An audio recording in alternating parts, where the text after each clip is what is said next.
The leaders in NRL SuperCoach are incoming. Bringing you the ultimate insight to help you win your leagues and climb up the rankings. You're now listening to the Insight NRL Show with your hosts, Brain, Metrics, and Whisperer.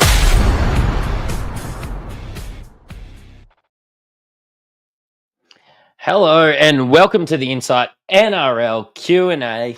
Mate, it's good to be here with you tonight. We've got 28 questions to go. Mate, first, how was your weekend? I know you couldn't make it up here for Magic Round. Got FOMO? Very much so. Woke up this morning with a lot of regret not being there, but a lot of the videos coming out of the Caxton at 2 o'clock on a Sunday morning definitely hit home for me, and I need to get there next year. But mate, good week SuperCoach wise, pushed nearly 1,600. Made some bad sit starts, cost me nearly 1,900. I think I worked out my max score would have been 1,880. But you live and you learn. It's good to be here though, my friend. How are you? Yeah, good. And I had a wedding, which was huge. It was a ripper of a night in its own right.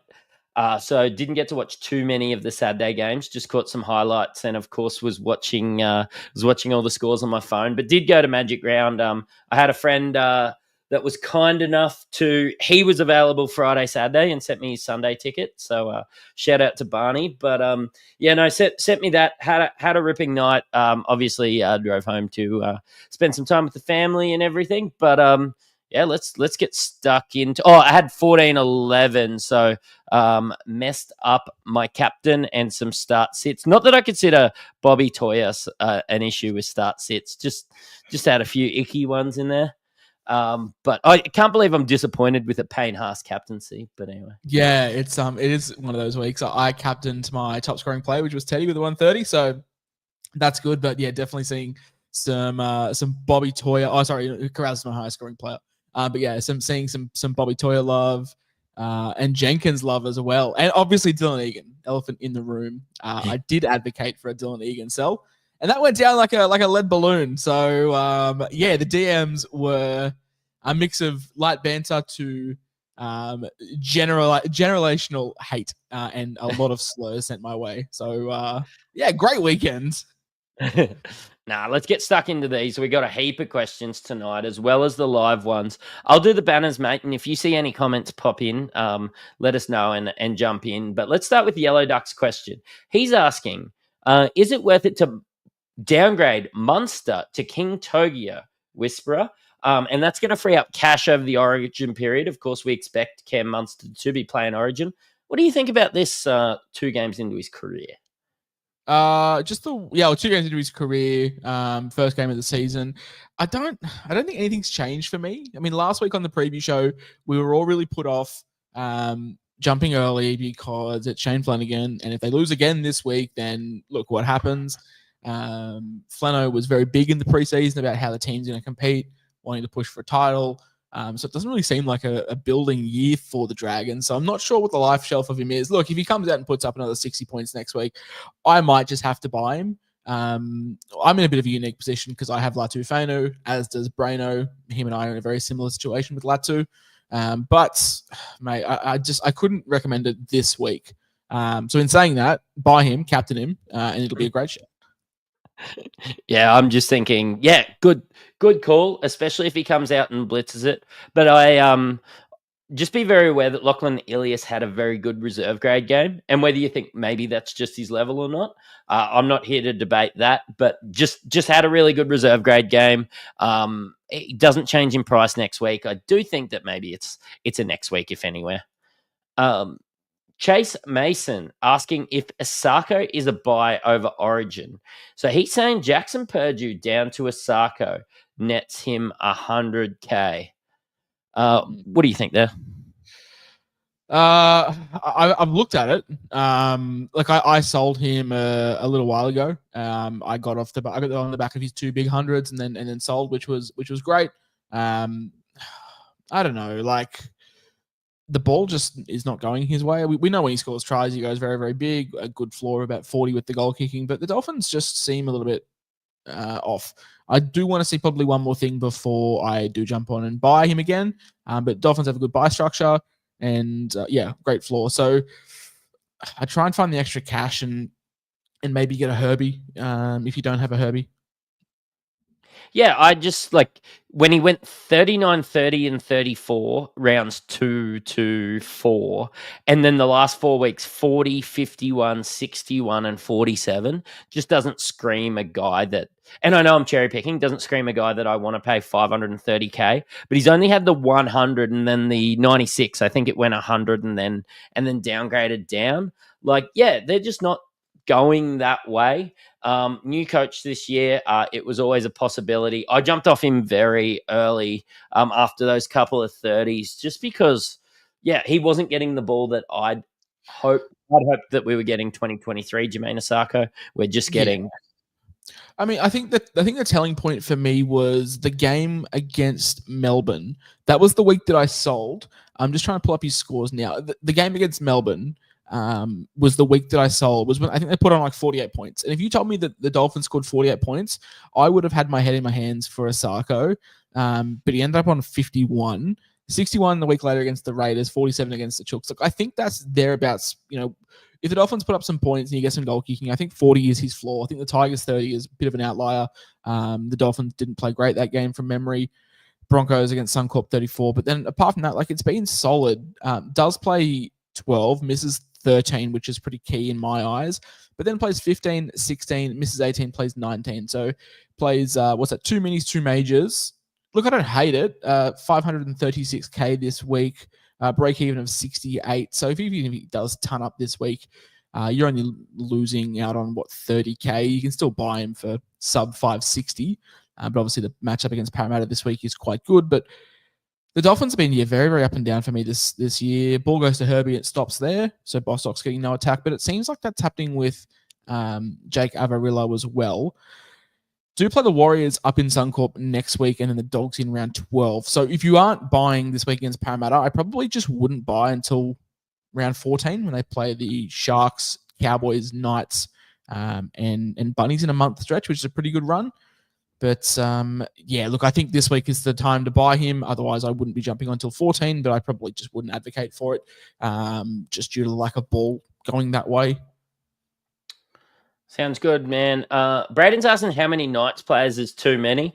As somebody that's got 4 of them, I can say 5 would be too many, but 3 just might not be enough. I don't know. Like when you've got these teams that are struggling, you can start to find some value in them.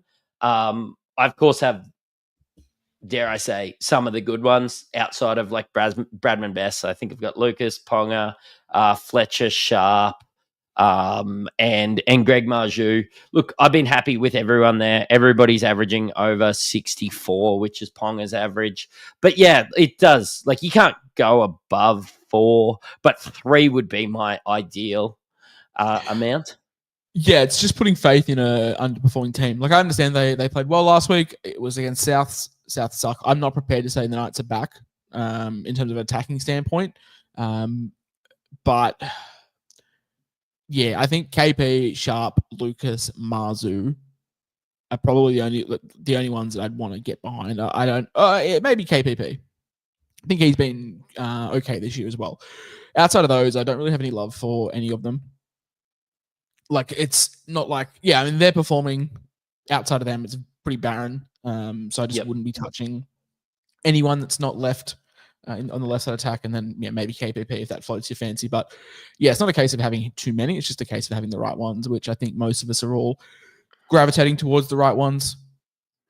They do play the Titans this week is the only thing I think that people are looking, but have a look how that's gone for me, calling who they're playing against the week before. Got one here for you, mate. Faalogo, is he worth a punt? Here's another one from Braden. Yes, we had this discussion. Oh, I've got a hair in my eye. It's really annoying. Had this discussion at length in the WhatsApp today.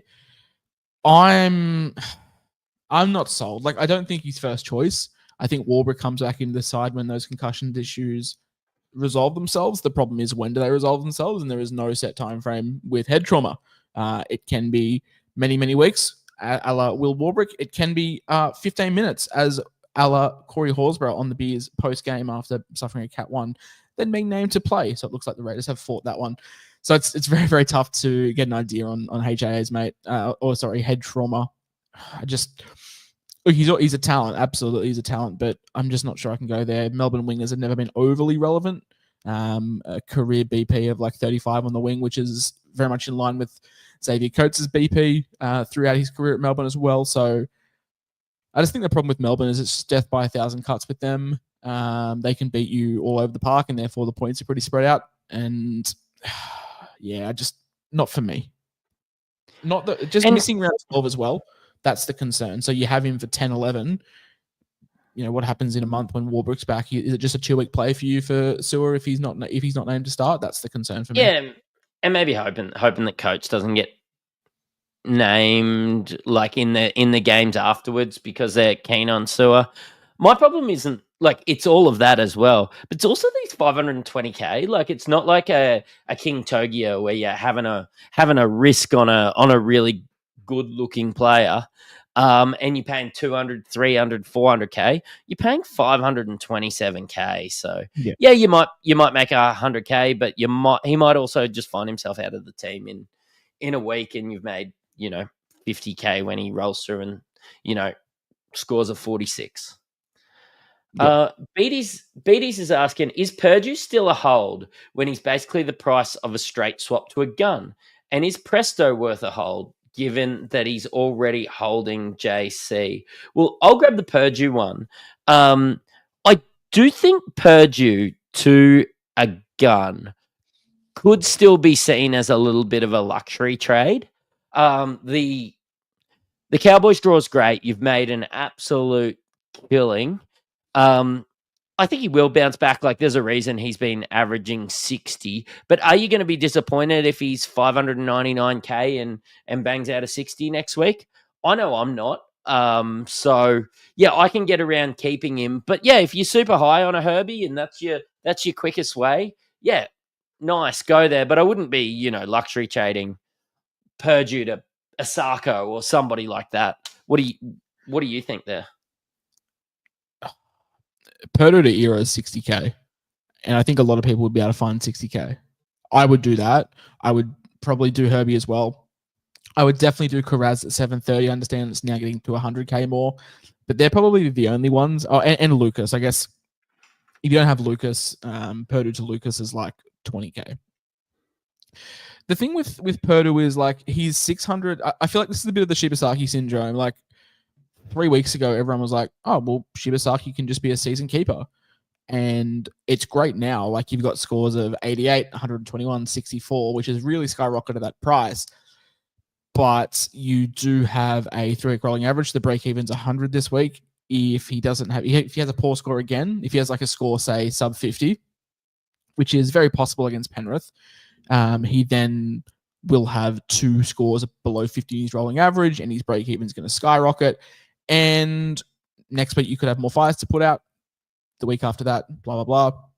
And all of a sudden, he's like 490k in the matter of 3 weeks. So I think there are some guys I would target. As I said, Herbie, Karaz, Lucas. And then, yeah, maybe playing this week if you really want. But no, I don't see him as a season keeper. I see him very similar to Shibasaki in the same conversations that we had, three weeks ago. Sounds good, man. The second part, I'm presuming this one come in before the news that Jaden Campbell was named. And yeah, maybe you can hold Preston on the bench, but yeah, we're definitely gonna give you the news on our socials and in our experts chat on our WhatsApp as to whether Preston wins that case that he's put up against. He didn't. He did not. He is out for 4 weeks. Cool. Out for 4 weeks. We have a couple of questions on Preston. They're pretty much a pure sell for me. He plays 1 game out of the next 7. Sell. Gutho to Sharp, mate. Only 50k to go. Oh, you bank only 50k going Gutho to Sharp. I think I can get around this. Sharp. A lot of people were waiting for Sharp to put a couple of good scores together, and 3-round average of 87 starting to look very nice. Yeah, mate, you went early. So props to you for going early. This Titans side is very, very poor, and they play Parramatta next week as well. And then Penrith in round 12. And that could be a Penrith side without Dylan Edwards, without Nathan Cleary, without Isaiah Yeo, and without Liam Martin as well. So, Jesus. And then you move into St. George and Manly. Wheels up for Dylan Lucas. That's who I'm looking at right now. Wheels up for Fletcher Sharp. I am very much looking to bring him in this week. Not sure how I'm going to do it.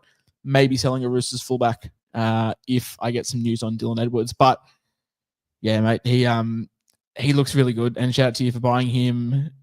I think so. Yeah, I think I've given up on Gutho. I was very much a staunch defendant of Clint Gutherson, despite not being an owner. But yeah, it's just Gutho, isn't it? You just an old dog can't learn new tricks. And I think a lot of us bought into the new role thing, but it's just going to be Gutho. There's going to be highs and lows, and probably more lows than there is highs. I mean, I feel like Gutho owners have still done better than like the week everybody was buying Gutho, I was buying Fletcher Sharp. So that's sort of plateaued out, but it saves me a trade. So yeah.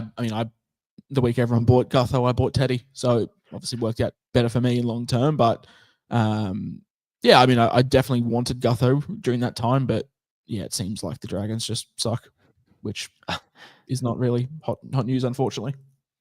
Another question was the best center wing target sub 700k. Now, I was just looking at that, and I think that we've answered it, so I'm not going to look at it too much. Oh, Sharp and Nero? Yeah. But Murray Talaki is 726k. I just wanted to also, I'm sorry, I didn't realize that Purdue to Fletcher Sharp is a straight swap. If you have Purdue, do that. Yeah. That's insane. Yeah, unreal. Lachlan's looking at using his final boost to free up cash and get Carraz. So basically boosting, he's probably downgrading there to get in Carraz instead of getting in Sharp. And Sharp's been very relevant, so is Carraz after he's 150. He's just concerned about Origin selection and Carraz being priced out. What do you think there? He's got 36 break even coming into this week. He's been in some unreal form. He looked so good. Where was I? I was row 4 where he was scoring all those tries in the second half. Anyone that says they have an idea on Origin, especially with New South Wales teams, they're lying to, because no one has any idea. I don't think Laurie has any idea. I don't think he's priced out. I think he's a 70 average kind of guy for the season. There will be some low scores, and we saw the Dogs get decimated against Broncos, and he still scored 53. So if that's his work rate, I still think he's absolutely fine as a purchase. I'd be very hard pressed to think Zach Lomax doesn't get picked if I had to put money on it. I think it's Lomax's spot to lose, especially if he plays somewhat okay this week and then next week as well. I think the Carraz talk, it's nice, but I think it's just people were talking about him to play Origin after that first game back. Like he was fine against the Knights, but he wasn't like out of this world. You can't live in fear. I think Carraz, there's enough doubt over his position in the Origin team to buy him for mine. Yep. And sounds good. But over Fletcher Sharp, Fletcher Sharp's not going to get picked. Oh, no. I'd be taking Fletcher Sharp for 200k cheaper. Absolutely. Yep. Mate, Blake's always got an interesting question. Now he's asking, what would your last 3-course meal be? And that's entree, main, and dessert. Do you want me to go first while you have a think, or you got this? No, I've got it. I think entrees. If it's my last meal, I don't care about being bloated or whatever. Chicken wings to start as an entree, like good fried chicken wings. I'm a big ribs guy. Or shout out to my mum. Shout out to Mum Whisperer. Makes an unreal lasagna. I would probably request that. And then for dessert, this is weird. Big chocolate mousse from KFC guy. Yeah, right. Yeah. I actually thought your mum would be called the Yeller. That's what I'm taking from that. Like that from you. What about you, mate? Look, I pondered this and I typed them in this week in the absence. And tell you what, if it was yesterday, I would have lost a lot of sleep thinking about this question. But big seafood. The water bill's high this quarter. Are you in the shower just fucking mulling over the decision? Head against the wall, just letting the steam flow over me. But I'm thinking flame grilled scallops and some raw salmon for entree, because I could have had like some stuff like that for my main, but I'm such a big steak guy. This doesn't sound like a man from rural Queensland. Yeah, so no, that's just the entree, my friend. Medium rare mushroom sauce, about a 500 gram. Oh, probably porterhouse. If I had to go, chips, no salad. I don't want that condiment of lettuce and stuff ruining a good meal. And then for dessert, if it was my last meal, I was actually thinking like a Macca's chocolate thick shake, because if it's my last meal, I don't have to worry about the tummy ache afterwards. Yeah, exactly. No, I definitely agree. Also, just want a bone to pick with any bistros, RSLs, or pubs out there. Don't put the fucking chips on the bottom of a steak or a schnitzel. No. They get wet. They get soggy. Like, just get bigger plates. Like what are we doing anyway? Especially when you order it with a lot of pink in it, and you end up with like just blood through your chips. I like crunch. Chips. I love a crunchy chip, and I don't mind ordering double mushy sauce, one for the chips and some for the steak. I like it in the little containers beside it, not poured over. I want to pour them over. I'm a big Diane guy. Yeah, nice. She's not my favorite princess, but let's just leave that there. Alistair Uni, would you boost in to get Garrick and Sharp in for this Origin period? The only downside is probably having to pick up Phoenix Crossland at hooker, and that's trading out Purdue and Phoenix Crossland or Riley Smith at hooker. This is trading out Purdue and Hiroti. Mate, Purdue and Hiroti to Garrick and Sharp sounds like it's worth. I think it's one of those. 100%. And then Riley Smith is absolutely fine. If Riley Smith is your hooker one, fucking, you're in a lot of hurt. But if he's like your backup hooker, that's great. Yeah, Garrick, low key going under the radar, I think, in terms of like buy shouts this week. I haven't had Garrick all year, mainly because I called him a fraud preseason, and I'm gonna die on that hill. I need to find a way to get if I got anyone. He was my centering one. Like he was my centering one when we did our rankings, and I still stand by that. With Turbo back, plays 12, plays 13, plays 15, misses 16, plays 18, misses 19. So he's a guy that you'd probably buy now, and then maybe look to sell in like round 18 after that game against South at 4 Pines. I think Garrick's stock over this Origin period really hinges on that left centre spot for New South Wales as well. You've got Bradman Best, you've got Latrell Mitchell as well in the fold for Origin. Obviously, you want Turbo in that Manly side if you're a Garrick owner. What I'm struggling with is like downgrade options. Like, I still need to find a 100K to Purdue, but I'm like sitting there with Arthur's. I'm, I've got Connor Watson, but I don't like basically any other hooker. Like, that's probably the biggest problem for me is the second part of this where he's going Phoenix Crossland or Riley Smith. Like, just cop it. You're not playing your hooker anyway. Well, that's the thing. Like most of the time in a normal week, your lowest scorer will probably be Riley Smith. And look, he's playing 80 minutes, so we've always been a big advocate, and that's why we were keen on Jack Goss. We like guys that are playing 80 minutes because it's more time on the park to get more attacking returns. So, probably Riley Smith would be my pick out of that combination. Just don't love it if he's your hooker one, but look, it's not the end of the world. I think what you're gaining from Garrick and Sharp, from a good hooker to him, meets it. Edge, what a great name. Big fan of your WWE work, mate. Thanks, man. I can't wait for the Undertaker for his next question. Who would you trade out for Nico? Watson, considering Origin, Starling, or Sandon Smith? Why are we on Nico again? I've owned all year. I started with him. We've had one good week.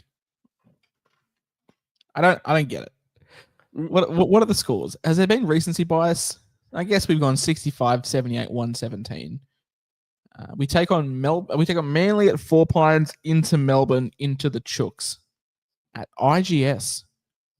Where the fuck is IGS? Apparently, he's played Ipswich 6 Grammar games School. there. Oh, Industry Group Stadium. Where is that? I'm gonna look that in because that was not a question. But yeah, I mean, Yeah. like if you said on Nico, maybe a Watson because of how many games he's going to play if he gets I'm picked. absolutely selling Watson. Absolutely selling Watson. The structure for him is awful. It's in Gosford. Oh, nice. it's Central Coast Stadium. Oh, right. Okay. I didn't realize. Okay. Why are they playing there of all places? If you're set on Nico, absolutely Watson. His buy structure is putrid for any Rooster playing Origin. So yeah, definitely would be selling Watson. Starling definitely a trade out sometime soon, but yeah, probably more pressing for Conwat right now. Mate, some of these questions come in before the news that JC was in, but I just wanted to say, Bane Wennett was saying nice Nike shirt on the other day by me. There's a bit of a story behind that. I've got my jersey. My kid threw Play-Doh in the washing machine, which subsequently went through the dryer, which ruined all my clothes. So I had to stop off at DFO on the way to Suncorp Stadium because I just had orange stained clothes everywhere. So that was a fresh shirt bought about 15 minutes before I walked into the stadium. Lachlan Gutho owner is working with about 100. Did we miss the last question? We don't even need to answer it because it's like, is JC still a hold? Oh yeah, of course, absolutely. Yeah, because he got named this week. I'm just presuming that come in due to the fact that he thought that he was going to miss again this week. Of course. Lachlan Gutho owner working with about 140k. Does he accept that he missed the Drinky and Teddy train, or go for somebody such as Sharp? Or he's basically got to move heaven and earth to get either of those two. You're the Teddy owner, and I'm the Drinky owner. So you answer about Teddy, mate. I'm looking to sell Teddy, so hopefully that answers that part of the question. Definitely wouldn't be recommending buying him. Drinky, I looked at buying him this week for Tedesco. Put that in the chat with you, Brano, and Aman. You guys said buying Drinky for 820k probably isn't ideal, which I do agree with. It just makes me feel ick. How much is old Ball Fraud himself? He is 643k. Wow, he has lost money this year with 125 break even. Gutho could be 550k. Yikes. Fuck. He plays the Warriors. This is gross. I would probably just go to Sharp. Yeah, I think Sharp. I just don't think it's worth. I'm presuming moving heaven to earth is like nuffing somebody out or using a boost in order just to get Drinky. Like, I'm happy I got Drinky, but I'm also happy I got Drinky at whatever it was, 730k or whatever he was a couple of weeks ago. It's just sometimes you just got to accept that you missed the boat, I think. And Sharp is, a guy that will rise in cash. And could score just as many as those other guys. And like you said, that schedule's so bad for Teddy if he gets picked. Yeah, I agree. This one's all yours, mate. Just more guys having a chop about. Did I watch the Broncos last week? Yeah, I was row 4 on the sideline watching us get absolutely pumped. Tony Staggs played fantastic in that one though. Just thought I'd drop that. Looked like the best player on the park. Oscar Edgerton, Gutho to Paps. So another guy getting off Gutho. I mean, sure, if you can afford the extra 120k. Pappy does have 105 break even though, but fine. Yeah, I think Paps is a season keeper at this point in time until something shows me otherwise. I'm seeing a lot of people like, this is like, I feel like it's typical monsters under the bed. Just like jumping at shadows. People are like, oh, what if Paps plays Origin? Paps isn't playing Origin. Like, with all due respect. Yeah, probably not. Jono James, what's the marketing strategy? Fuck, I've been working too hard this week in about 6 hours at I work. don't want to talk about What's marketing strategy outside of my 9 to yeah 5. So yeah? What's the strategy for making up ground through the Origin buy period? Just have as many playable options, or go hard at pods, or what? What do you think, man? bit of both. Now is the time to go for pods. Like I don't ever advocate for just going pod for the sake of going pod, because if your pod gets 80 and the mainstream gets 80, you gain nothing and you have all the risk. But now is the time to go pod because the scores are so much tighter. Like a top score during Origin might be 11, 1200, considering it's only like best 13. And you might get 900 in a bad week. So you can afford to go with those pods, especially if you have, 15, 16 playable options. You can afford to have 2 or 3 Josh Adokars, Xavier Coates. Like these guys will get you 15 or they'll get you 140, like in that realm, because you've got more playable options. You only have to field 13. I don't recommend just buying a pod for the sake of it. Like have a reason to buy said person. But if you're looking between player A and player B, and player B is like 2% owned, then of course, go that way, especially during this time of year. Oh, and making up ground. Yeah, I think it's just a case of having numbers and having the right numbers. Yeah, it's so good that Brano's. You'll see a lot of people. You'll see a lot of people trade very hard during this part of the season, which I'm all for it. But there's a reason why I've been reluctant to max boost, or I'm most likely probably going to hold trades this week. As much as I do want Fletcher Sharp, I'm probably just going to end up holding trades this week. So there's 2 trades up my sleeve that other people won't have, and people will mass trade during this part of the year, and so will I. But it's about how you come out of it at the end as well. You'll see a lot of volatility in ranks from rounds 21 to 27 when people start to run out of trades, when depth starts to get tested, and especially in rounds 27 when notoriously coaches rest half the league. So trade hard during this part of the time, but trade hard for guys that you're probably going to be holding long term. It's why guys like Eli Katoa, Joe Tarpany, Dylan Brown are all top of the tips, because they obviously are Kiwi. They also are season keepers as well. Yeah, all the brews. I really like it. I even that's probably why I held Jaden Campbell, because I think that when I decided to get him in, I thought he's not close to an Origin camp or anything like that. The same as Fletcher Sharp, but still going to be just serviceable all year. So but I've got a couple of. How many trades do you have left? Oh, good question. I know you love the brews. I want to give a shout out to the chaps as well this year, because we do have some more English options this year as well. I got 28 available, my man. Yeah, nice. How many do you have? 30 and a couple of boosts. So. Oh, yeah, I got 1 boost, so nice. Yep. Brano's got 7 trades left. That's what I was saying. It's good that Brano's not here. But I do think I could use a boost, real deep dive, trying to really attack maybe that first or the second Origin, maybe once it gets a bit more set, and really get some guns and make a lot of movement up the leaderboards then. You also get 3 trades for rounds 12, rounds 15, and rounds 18 as well. Just keep that in mind for people out there. You don't have to use a boost. If you use a boost, you get 4 those weeks. Yep. James, it's a set A or set B. Sell Plath or Sandon for McInnes, or sell Angus to McInnes and run both McInnes and Plath in hooker and 2RF. I think selling Gus makes more sense with the buy, with the putrid Origin schedule for the Roosters, and McInnes is going to be fine. Bit of a plotter. You better hope McInnes doesn't get picked for Origin, and maybe Plath as well.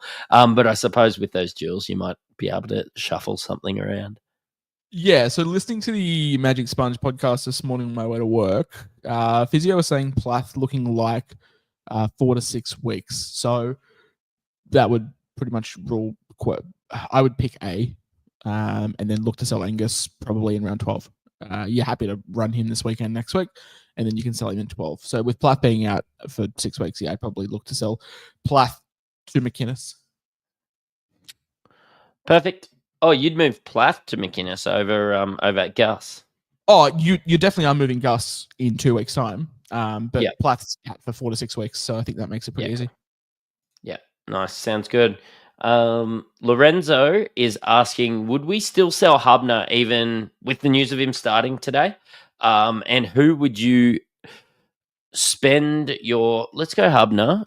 Who would you spend your 350K on at 2RF? I wouldn't. Like, this was, people like said to me last week, oh, you're crazy for holding Hubner. And the reason being was there isn't enough money on his head to sell.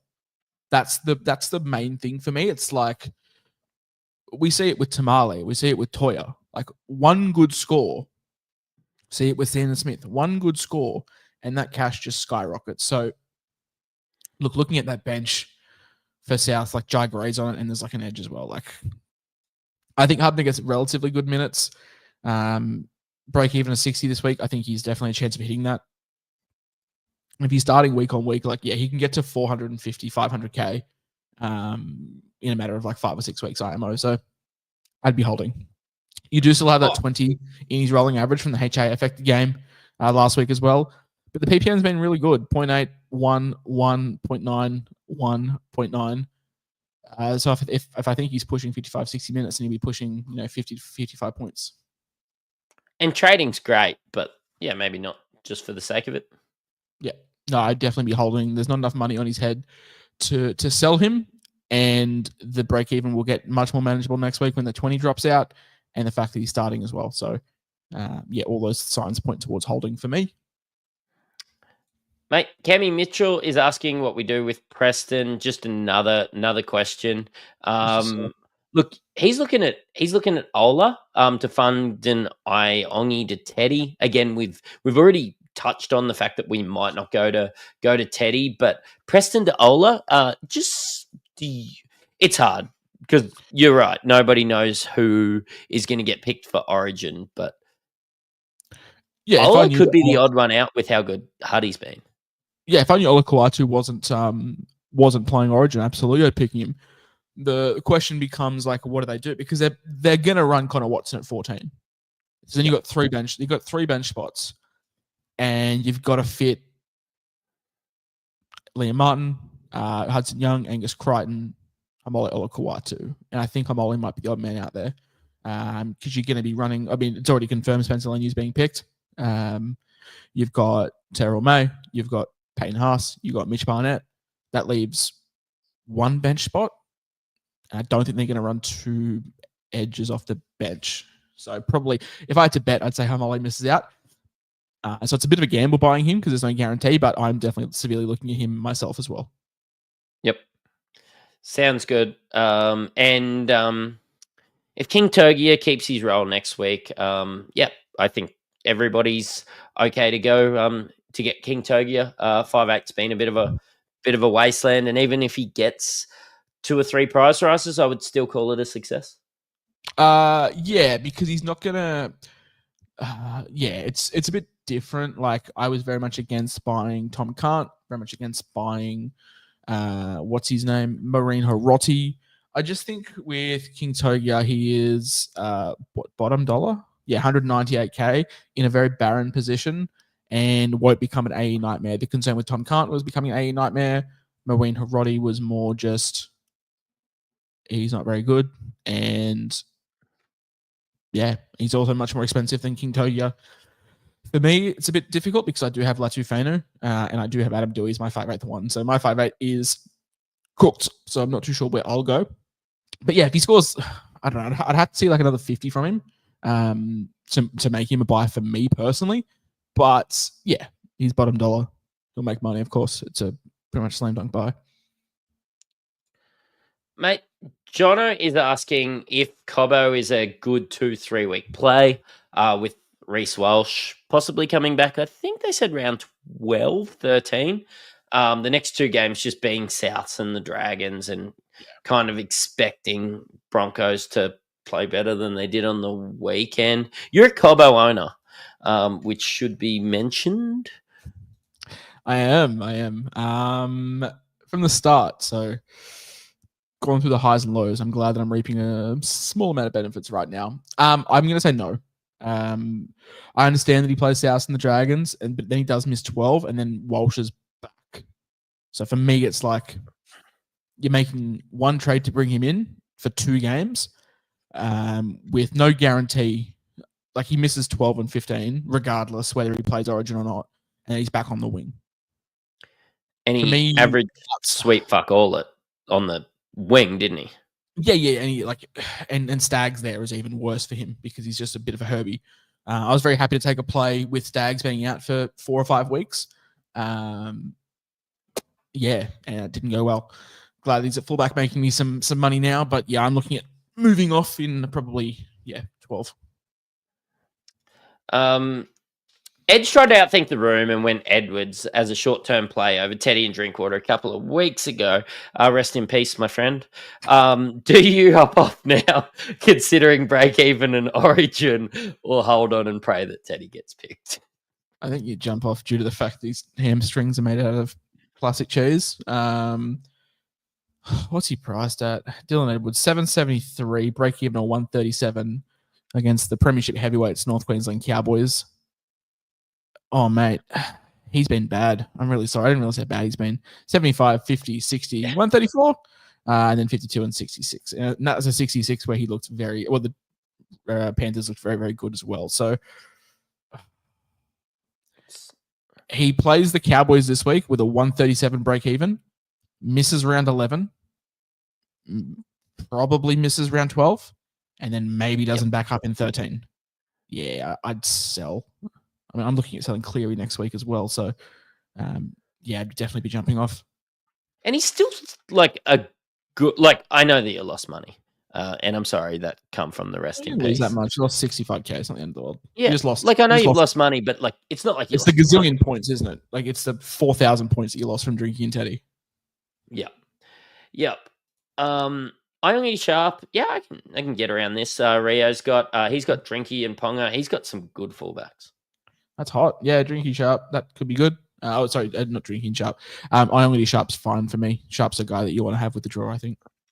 Yeah, I can probably advocate with keeping Iongi with a 29 break even against the Dolphins. That's probably the way that I'm gonna go. But that's only because I already have Sharp. I would want Sharp in this week. Yeah, of course.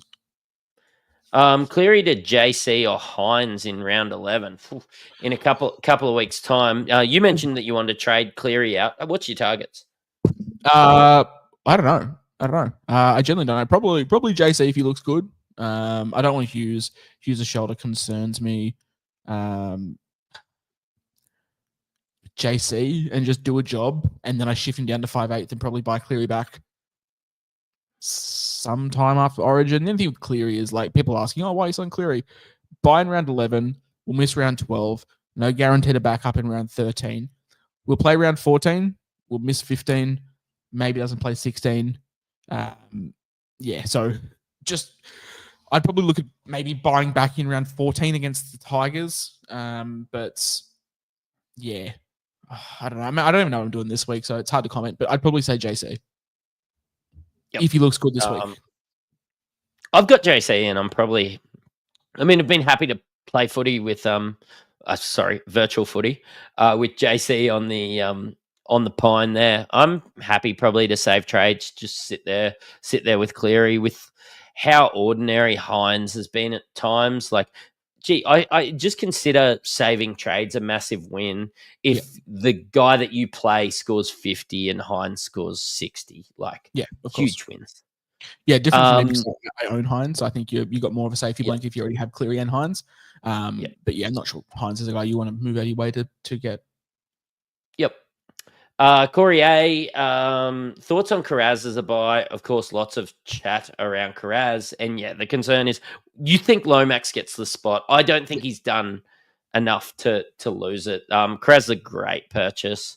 And do you think that Ilias will it's magic ball type stuff, but do you think Ilias will stay in reserve grade and his next game will be in the Super League?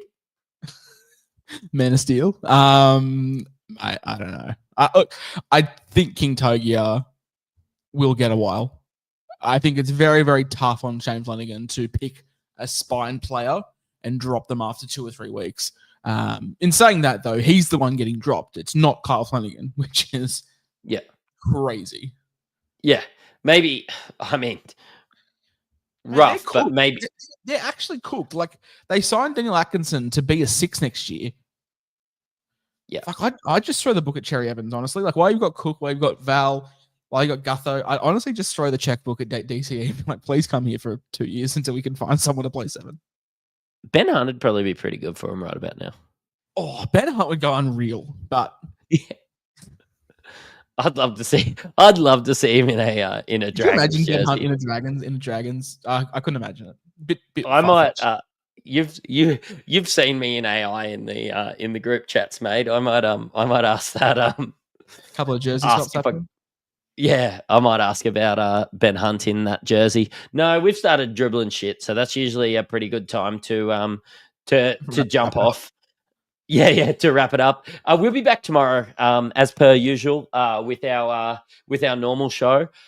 Should be noted that you should pop back and listen to Braino's solo that he's been doing to cover the ins and the outs, probably so that we can just talk more SuperCoach relevant stuff on that night. And yeah, that's probably a show that you can mention to your friends just to come along and watch whether they play SuperCoach or not, because it's not really SuperCoach, it's not really fantasy related. It's just talking about the ins and the outs and proper footy in that one. Whereas tomorrow night's show, we're going to be delving into all things SuperCoach, buy, hold, sell, squeeze of the week. We're handing out prizes. It'll be unreal. Yes, very good. And yeah, these shows moving forward will be a 2-man ship. You were off last week, Brandon's off this week, which means I'm off next week. So you'll get me for tomorrow and maybe Sunday. I'm in Armadale, happening part of the world Armadale for the weekend. So if I'm back, I'm so jealous, man. Mate, yeah, love the -4-degree weather in rural New England. Guys, you've listened to an Insight Fantasy Sports podcast. Cheerio.